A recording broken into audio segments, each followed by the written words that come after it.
Hello, this is Jax and welcome to day 6 of our training, Master Messenger to Maximise Your Business. Today we're going to talk about things to avoid on Messenger. Basically the no-nos, things that are bad practice and you don't want to be seen doing on Messenger.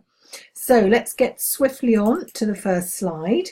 And obviously the most important thing when creating a Messenger marketing funnel is the whole user experience. If the user experience is bad, you're not going to have the best results when it comes to your objectives. And you definitely don't want to leave a bad taste in the mouth of your ideal prospect, because that's starting off the relationship with a potential customer on the wrong foot. The idea is to impress your prospects and stand out from your competitors and really go that extra mile. So how do you do this? You keep it simple.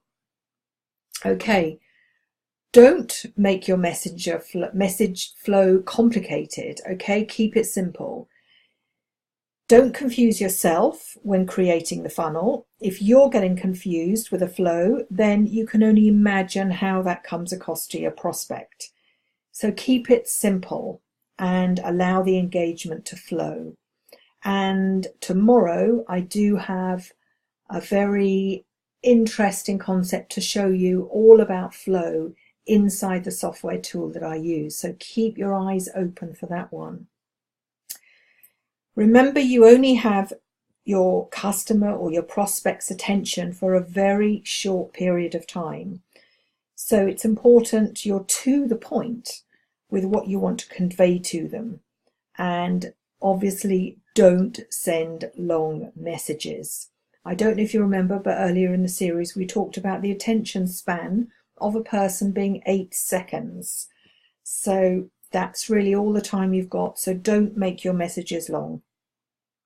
There's nothing worse than receiving like a 2-page essay from someone. So keep them short. Use the space breaks. That makes it easier to read. You'll find that the automated messages you do have a limit of 640 characters, which is quite a reasonable amount. But obviously your personal ones can be longer than that. So I'd not recommend that in the general messages, unless your person is expecting a long essay on something in particular. But possibly the best thing to do in that case is to link it to a file, upload a file that they can download. That kind of keeps it easier and keeps the messages short in the messenger inbox. You've got various customizations you can help to create a visually appealing short message.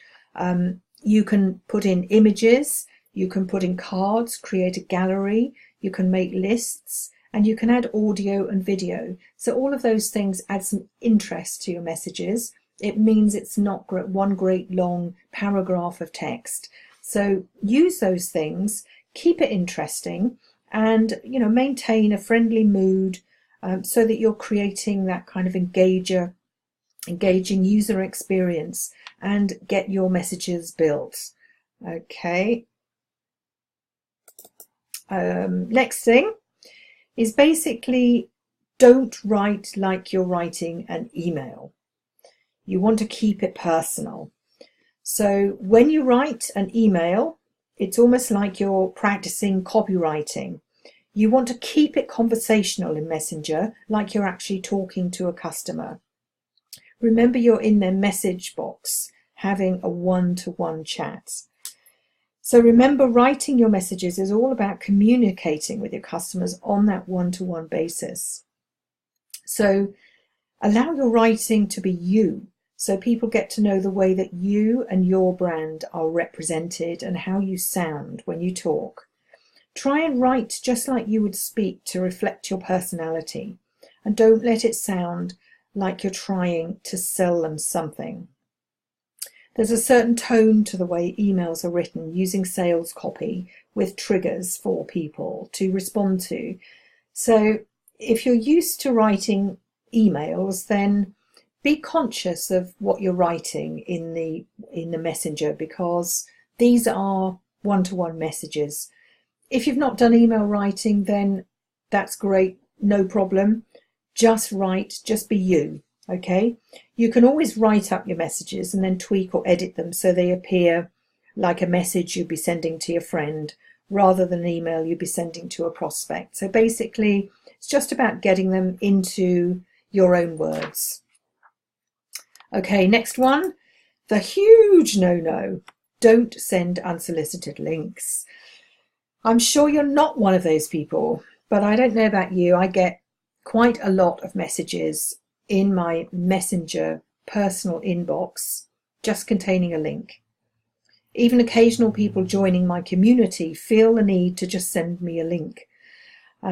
It kind of boils down to your ethos on business. I send people links they've asked for only, whether it's for an event, a course, a freebie, or my business presentations, but I don't send links that people don't ask for. And that's a good online marketing practice that you should follow. So when somebody opts into your Messenger list via a capture page or a post or an ad, they will not expect you to send them unsolicited links. If you do, they will opt out or report you. So really remember this one. It's a big one here. A big no-no. Don't send unsolicited links. My next point is don't ignore your bot or your customers. The idea here is to create a friendly user experience using your Facebook page and your Messenger bot and leave your customers feeling fulfilled with their interaction and to move your relationship on with them. So some points here: don't end your funnel abruptly. This kind of ruins the entire engagement aspect that you've been building up and makes it seem as if you've left them in kind of a no man's land. So it's important to ensure that they leave that interaction feeling like you care about them and their business. And the best way to avoid this abrupt ending is to follow up with them, ensure their needs are met.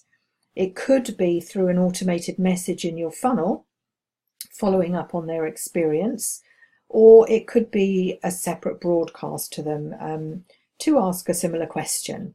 You could try surveys occasionally with your customers. Don't do them all the time because that gets a bit irritating, but consistent feedback from your prospects and those leads that join you will, on kind of how they've experienced communicating with your bot, it will help you to perfect and enhance your customers' experience. There may be certain parts of your funnel that you just don't see as a bad user experience, and it takes a customer to spot those things sometimes. But if you've got several people pointing out certain aspects, then you'll begin to see the pattern and you can make necessary adjustments to improve on it. Nobody's going to get it right all the time, but it's important, especially at the beginning, to get some feedback so that you know when you're on the right track. And I think you'll get that by the response from your customers. So, be instinctive about it, and I'm sure that you'll find the way quite easily. Don't cut off communication after your first sequence. Leave the prospect the option to contact you if they need anything else. Leave a door open for them to reach out to you. This will make them feel like there's a personal line of communication open with you and your business. And it also allows you to keep building the relationship. And you can do this with buttons in your automated sequence. The next thing, don't leave out the unsubscribe message. This should be in all your messages, and you have the facility to add a second text box so you can separate it slightly from your main message. But don't leave it out, okay? Always offer people an option to unsubscribe from your Messenger bot. It may seem like an obvious point to make, but it's important you don't kind of abuse this communication with your audience inside Facebook Messenger because it is so personal. Also remember, different people have different tolerance levels. You don't want to be reported to Facebook. So allow people to leave easily. Don't annoy people. They're not the right people for you if they don't want to be on your list. So they're better off if they're not there.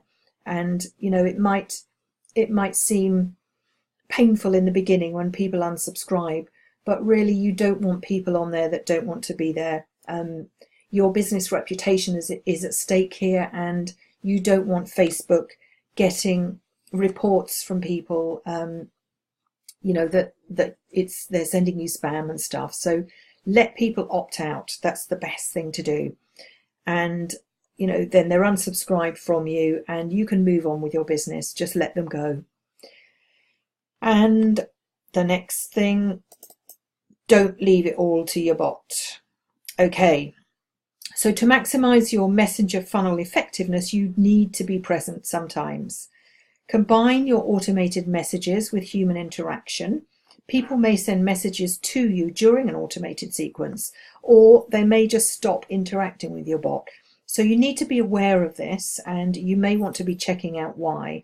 And maybe you need to just adjust your funnel. You know, this is an ongoing process, and use the feedback, look at it regularly, you know, just see what you feel, but you need to be there. Keep an eye on the messenger conversations to see how people are interacting with what you've set up. This will allow you to spot positive and negative aspects of your funnel, and it will allow you to make decisions based on these patterns so you can improve that overall experience. So that's it really, a few no-nos for you to avoid to ensure people enjoy their interaction with your business. And tomorrow I'll be showing you the software I use for my messenger bot. This is probably the most popular one and fully compliant with Facebook, so you can be sure you will have no problems using it, and I will give you some demos inside the software. But until then, have a great day, and I will see you tomorrow. Take care.